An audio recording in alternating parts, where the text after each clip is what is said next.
Good afternoon, everybody. I'm happy you're here to listen to Aishan talk about. We're excited to talk about and introduce our new remanufactured battery program. We've been looking and working on this for the past 3 years, and it's happy to see that come to fruition. We believe this is going to be the preeminent battery program in the aftermarket, and excited to tell you about it this afternoon. You may be unfamiliar with Aishan, but we are a very large global supplier, tier 1 supplier in the industry. As you see here to my right, we are number 7 in the world in regards to selling parts globally, doing over $31 billion in sales. And as you can see also, we do a large amount of business in North America specifically, and happen to also be a Fortune 500 listed company. Regarding our global network, you'll see that being Aishan, we are a Japanese-based company headquartered out of Japan with offices all over the world. And as you can see, we have over 200 offices globally, 75 in Japan, 38 in the Americas, and over 120,000 employees globally worldwide. With this, you can kind of see a breakdown of where we are globally in the Americas. And you see that we basically have locations all over North, Central, and South America doing business in the aftermarket as well as OE. In regards to the aftermarket, we've been in the aftermarket for over 30 years in the United States. And one of the things that we're known for primarily is our OE premium quality parts. That's kind of what Aishan is, our calling card. We happen to be, as I said, one of the largest OE1 tier tier 1 suppliers in the world. And with that, a lot of the products that we get and bring to the aftermarket actually are directly from the OE, as well as the products that we carry, cooling, engine, drivetrain, body electronics, as well as chemicals and fluids are our primary categories that we have in the aftermarket today. And of course, we're expanding that and telling you about that in a few minutes. In addition, we also have AAPEX, which is part of our branding in the US in regards to the brake category. What you see here to your right is kind of our family of products that I was just mentioning, and you can kind of see the corporate branding that we have with the AAPEX box. So you're going to see this kind of logo not only in the Americas, but you would see this branding all over the world in regards to AAPEX products. In regards to what we're here to talk about today in our EV program, one of the things that we're going to be specializing in our program specifically is going to be the Camry and the Prius, which happen to be one of the largest volume hybrid EV vehicles in the United States, if not the world. And specifically in this case, you're looking at from 1999 to 2017, 4.77 million vehicles in operation. Out of those 7 million, 33% of them are represented by the Prius, with almost 6% presented by the Camry. And when you look at that breakdown of all those vehicles in operation, that 4.77 million, when it comes to the Camry and the Prius, there's no surprise that the vast majority of them are in California. But of note, it's interesting to look at the growth in the other states. And as you can imagine, you're going to find other states joining that list very, very soon. What we're here to talk about today is our remanufactured battery program. And as I said, we've been looking at this program for over 3 years. And a part of that program is vetting. There are a lot of other people out there that do remanufacture batteries. We understand that there are many that have been in the industry for many years. And we feel that coming in the industry, we have a better solution. And that's why we spent the time spending the time looking and finding the best partner that we can find. And with that, we did find a great partner in DC Battery Hub with Dave Kalari, his organization. And we're going to be talking a little bit more, and I'm going to be handing the mic over to Dave, and so he can talk a little bit more about what that battery program is. So Dave? Oh, this is for you guys here. Okay, why were the Aishan battery? Okay, one more slide. I mentioned why we came to the market and why we feel that our battery is the best. And these are some of the things that we are hanging our hat on, if you will. One is that DC Battery has developed a really OE level process. And one of the things that makes DC Battery special is that they have experience. There are a lot of other people that talk about their hybrid battery programs, but when you ask them, have you sold one battery to the aftermarket yet? They say no. And what we're dealing with was an experienced person that has aftermarket experience and has learned and gained and utilized that experience to kind of hone in their program to become the best that it is. We want to be the independent leader in the aftermarket. You know, that's why we're entering the market. Aishin is being a global leader. We're accustomed to being the leader when it comes to things, and that kind of fits in with this kind of where we're going with our hybrid battery program. And additionally, we again strictly adhere quality fixing quality issues. So anything that is happening and what you're seeing in the aftermarket in your stalls are things that we are addressing and maybe finding fixes for in the aftermarket. In addition, this program is going to be initially launched in Southern California. You kind of saw where the most of the vehicles are. It makes sense kind of starting in Southern California. And we're going to kind of do that for 6 months, kind of roll the program out, kind of figure out, make sure everything is working smoothly before we roll out nationwide. In addition, though that we have a lot of vehicle brands, you know, this is going to be a program that we're going to go out and take to qualified installers. And also, in addition to that, we're going to provide training to installers as well, which is going to be a very important component of this program, because it's not just having the best battery, but we also know as an installation in this market, it's important about installing that battery correctly. So that's kind of where we're going with the Aishin remanufacture program. We'll be able to take questions at the end, but I'll go ahead and turn it over to Dave now.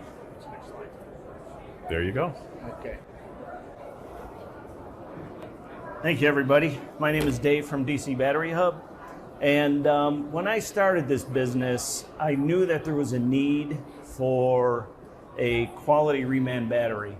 And the gentleman that I partnered with as far as technology and process was a lead engineer for the development of the GM EV program back in the late 90s, mid to late 90s. So everything that we have done is based on his knowledge and expertise for what we do. So, you know, there's a lot of people out there that are, you know, you look at what they're saying, and it's like, oh, we have a proprietary process. Well, what exactly is that? I mean, there's only so many ways you can discharge a battery and charge a battery, so I'm not really quite sure what proprietary is. The process of what we do is based on the donor packs that we get back. We call it donor pack a core. So when they come in, we look for stuff that causes a battery to fail. So we have testing done for each one of these, I guess, pitfalls, whatever you want to call it. And, you know, to break it down by modules, everybody familiar with the term module versus cell? Okay, so there's a module, there's 28 modules within a Prius battery. Within each module, there's 6 cells. Okay, so if one cell fails, the whole module is bad. Okay, so we have to find that cell that's bad. We can't pinpoint the one specific cell, but we can pinpoint the module that's got the issue. Okay, and there's a couple of things you need to know when you talk about hybrid batteries. There is voltage. Everybody's familiar with voltage. Voltage is output. Okay, that's the power that you're getting. That's only one part of it. You see a lot of people that would take a voltage meter and get the voltage of a module and say, oh, it's not, you know, 7.8, it's only 6.2. That's a bad one. Pull it out. What they don't realize is that that's only the output. The important part of the module is the capacity. Okay. How long could it give you that power? How long could it give you voltage? Okay, so we test for that. That's the amp hours. Amp hours is capacity. Okay, so just because it puts out 7.8 volts doesn't mean that it's a good module. Okay, you need to dig deeper. Okay, so that's what we've done. We have utilized all the technology from Dr. Quarto to dig down and find what is good and what is bad within a module. And to give you an idea, we fail. Right now, our average is about 52% of every module we bring in, we fail. Okay, so what that means is we've got to buy 100 batteries to get 48 good ones, basically, is what we have to do. Okay, that is a problem in the industry because all the donor packs or cores that are coming back have been processed once or twice, and at that point, they're not usable. So we don't get, when we buy a core from a core supplier or a wrecking yard or wherever we get them from, or even a core return, we have no idea what we're going to get until we start our process. So some of the stuff we do is our batteries are reliable based on our processes. Okay, we are looking every which way we can to get a good battery pack out into the market. It's got to be cost effective. Okay, let's be realistic. You can't sell a battery for $2,000 when you can buy one from a dealership for the same price. Okay, so we make sure that we're cost effective. Eco-friendly, obviously, you're keeping a lot of stuff out of landfill. Okay, so if we buy, if we're scrapping 52 batteries, they have to go somewhere. We dispose of our battery modules to certified recyclers, and we get certificates from them because they're really not non-hazardous. They are non-hazardous, so you can put them in a dumpster or in the garbage if you wanted to, but that's not the proper way to do things. So in our facility, we have different areas. So as an example, here's a teardown area. And what we do is we tear down a battery and we have bins for component parts that can be reused. Okay, the bus bar packages or the end plates or the rubber vent system or the modules. And as you can see here on the bottom on a pallet, those are the modules that are going to be processed. So we take them off, put them on a pallet, we'll wash them, take them back to our area for processing. So how many people here have any idea what causes the battery to fail? Okay, so those of you don't. The most common reason is it's out of balance. So within a vehicle, there is a computer that is processing all the current going through a module, a battery pack. If the difference between the best and worst module within that pack is greater than 3 millivolts, it's going to throw an error code, which means you're going to have to bring your car in. First thing that comes on is the yellow triangle. Everybody's familiar with that. It's telling you that there's a problem with the hybrid system. You need to get it checked. The dreaded triangle of death is the red one, which means you're in catastrophic failure. You need to replace your battery, okay? The next problem is, and which causes the battery to go out of balance, is low module capacity. Remember I talked to you earlier about amp hours, okay? Capacity. If there's not enough capacity to hold a charge, it's going to be a problem. Dried out modules. So what happens is each one of these cells have about a teaspoon of electrolyte in them, okay? It keeps the pad moist. There's something I call a pad. I don't know what the correct term is for it. If that dries out, the battery cell is going to overheat, which is going to cause the module to fail. That's why it's really, if you get into states like Nevada and Arizona, the batteries do not last as long. Even new OE batteries do not last long because of the heat and the dry air, okay? Inactivity. The battery needs to be exercised. It's got to be either run or driven weekly, okay? During COVID, there was a huge issue with batteries failing because the customers weren't driving them, because they were working out of their home. They didn't have to go anywhere. They didn't want to go anywhere. They couldn't go anywhere. Toyota put out a bulletin saying that the car needed to be started or driven for 30 minutes once a week, okay, to keep the battery active. So I showed you those packs that we tear out of a battery. What we do is we take those packs after they're washed and we tear them apart so they lose their identity. Each one of these modules has a QR code on it, and that is how we track all the data for the processes we're doing on every module, okay? So we then build them into 20 packs because our equipment is set up to be maximized with 20 modules at a time, okay? And you'll see this as we move forward. So here's a discharge machine. So we are discharging all the modules individually to determine what the health is. Now, if you notice on this screen, you see those little black marks to the right, on the right side? All those modules have failed one part of our process. We have, I think, 7 stages of testing.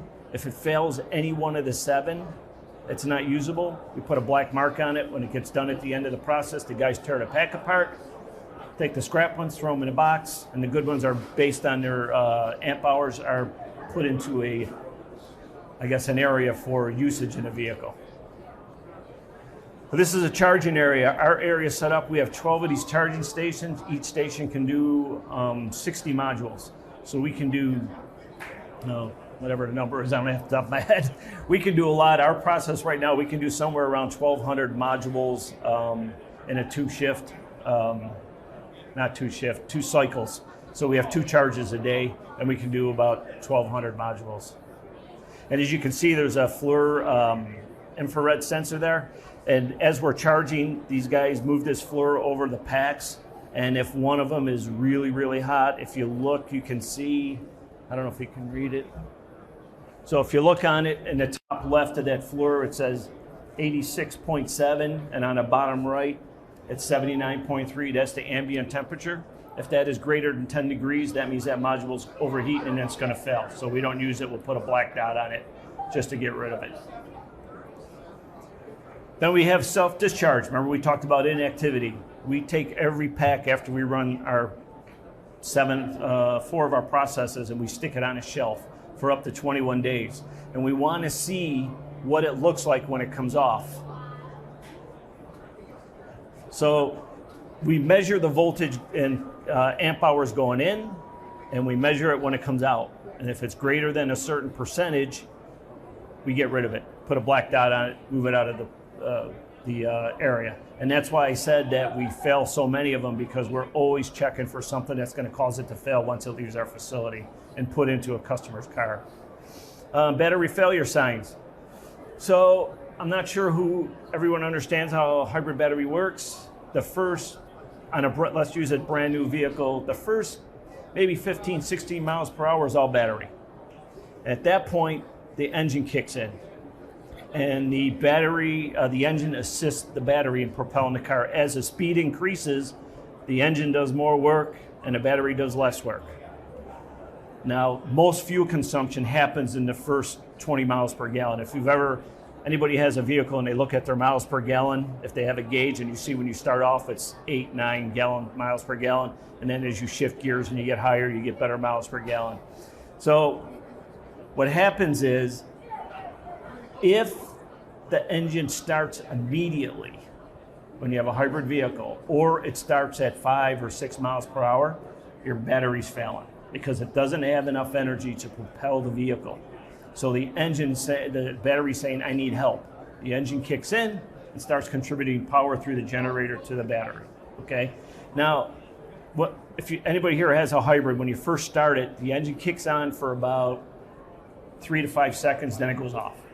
And it stays off until you step on the gas to go forward, then it turns off again until it needs to contribute toward the energy to propel the car, okay? So that's one thing. If you're accelerating, you step on the gas and the car feels sluggish, you don't feel like you're getting the energy, your battery's failing because it's not assisting in the propulsion of the vehicle. And I've talked about the other two already, motor runs immediately and whatever. So the program that we're putting together for ISIN is a dropship program. And the reason it's a dropship program is that hybrid batteries, nickel metal hydride batteries, only have a 30-day shelf life, okay? Every day it goes over 30 days, you increase the chance of that battery failing, because what's gonna happen is the weakest cell within a module is gonna come front and center, and it's gonna cause an issue. Okay, the program they have is set up for freight prepaid both ways. So when you order a battery, I don't know what the cost is, let's say it's $1,000, that's your cost, because they're gonna pay the freight to you and pay the freight to get the core back, okay? The battery, before it's put in a case to ship out, is charged. It's brought up to 60%, which is the recommended charging level to put into the vehicle. It's charged to 60%, put in a case, UPS or FedEx or whoever picks the battery up and ships it to its final destination, which could be anywhere from 2 to 5 days, depending on where it's going in the country, okay? In most cases, the order ships in 24 hours. Because we charge it before it goes out, we have to have 3 hours to prepare the battery to ship. So if you put an order in maybe by 11 a.m., it is shipped that day. Anything over that, it probably won't ship until the following day. Oh, that's it. Any questions, comments, critique, tips? We're in Vegas. Tips. Any questions? I got a question for you. What's the warranty on the battery pack? That'll be 1 year, 12,000 miles. Yeah. Yes. How big is this industry going to get as far as buying package? They're using restoring packs. I mean, they're not only going to cars, I heard some of these are selling. Second use. Yeah, so that's a good question. But so you got to understand that all these secondary life units that are being put out there, you ever see those around the side of a garage or whatever? And a lot of them have Tesla written on them or whatever. Those are all lithium. Those are lithium iron or lithium ion modules. Nickel metal hydride is not really good enough for that. Okay, so the modules that aren't good enough. Now, here's an interesting, I don't know if anybody knows this, but OE determines if a battery or a module is 80% of its original life, it is not usable in a vehicle. Okay, so it then goes to its secondary life. So when we talk about processing a battery and getting it to a level, we talked about, you know, the amp hours. Okay, if the amp hours are 80% of the original amp hours, they're not usable. No matter how it tests, we cannot use it. It's too low and it won't function. It won't hold the charge for what the vehicle demands. One more part of that. So the NM battery, you're talking right now about the lithium Nickel metal. and the NM nickel metal battery. Yeah, That's your company. Correct. Nickel. right. Nickel metal hydride is what we will be doing. The demand for lithium right now in the market is not that great because with the nickel metal hydride module, you can increase the capacity by running through the processes that we do. You cannot increase the capacity of a lithium cell. Once it reaches a level and it's bad, you can't fix it. So these people that are rebuilding lithium batteries, what they're doing is they're taking two batteries, finding like cells, and putting them together to make one. Okay? And then you've got to deal with disposing of the bad ones, which is a lot different than disposing of the nickel metal hydride. Now, there's a lot of companies out there that are starting up these, I guess what you call recycling centers to handle the lithium, because they need to do that because there's a big shortage in the lithium in the world shortage. So they need to recycle those batteries to put it back into the system to come back out, and whether it be a new battery, a ReMan battery, or whatever it is, it has to be done. So, thanks. What's the biggest mistakes or issues you're seeing at the installer level? The question is, what are the biggest issues or mistakes you're seeing at the installer level? The biggest issue is misdiagnosis. So we've always said that we want a repair center that has a certified hybrid tech. We get a lot of calls when we sell a battery that has, oh, it's not working, oh, it's not doing this, oh, it's not doing that. And over time, we've come up with all these solutions for that. And we say, okay, did you do this? Did you do that? Is the 12 volt good? How many people know what a 12 volt does to a hybrid system? Anybody have any idea? Okay, if your 12 volt battery is not putting out at least 11.8 volts, the hybrid battery will not start. That 12 volt battery keeps the memory for all the computers that are running through the car and in the hybrid system. So if that 12 volt battery is bad, it's not going to start. So we always tell everybody, when you change a hybrid battery, change to 12 volt at the same time. I don't want to say it's an upsell, but it's going to save you a lot of headaches. So you should do that in the future. So misdiagnosis is our biggest. And you know, we're not perfect when we build because, like I said, we can't nail down a module to the cell. We know that the module is good, but after it gets out in the vehicle and it gets hot and it runs for 3, 4, 5, 6, 7, 8 months, that little one module will rear its ugly head and cause an issue. And then the other problem is isolation faults, which is common where a module leaks some electrolyte out of it and it'll ground to the chassis. And if the tech doesn't know how to check that with the proper voltage meter that has the ability to check for an isolation fault, all we do is get it back, we put it in our car, no problem, it's fine. The issue is an isolation fault within the car somewhere, whether it be in the inverter or be in the hybrid brake, the ABS system, or the air conditioning. That's why you have to have somebody who knows what they're doing, because sending batteries across the country back and forth is not economically, it's too much money. Just want to thank everybody for, again, coming out. Another question. Yes. Is battery control also part of the pack, or is it on the vehicle? No, they're within the hybrid battery. Most techs, so if you buy from an OES, like if you go to a dealership and buy one, you have to swap all the electronics from the core over to the new battery that was sent. We have a different program. We sell them complete. So we put everything in them and we test them with with the BMS, current sensor, etc., within the car. All right, thank you. Thank you. Again, thank you everybody for coming out and visiting Aishin. I want to invite you to come out and visit our booth. Our booth number is A4657, A4657. If you have any more questions, you can come out and visit our booth and also see the battery as well. Thank you, everybody.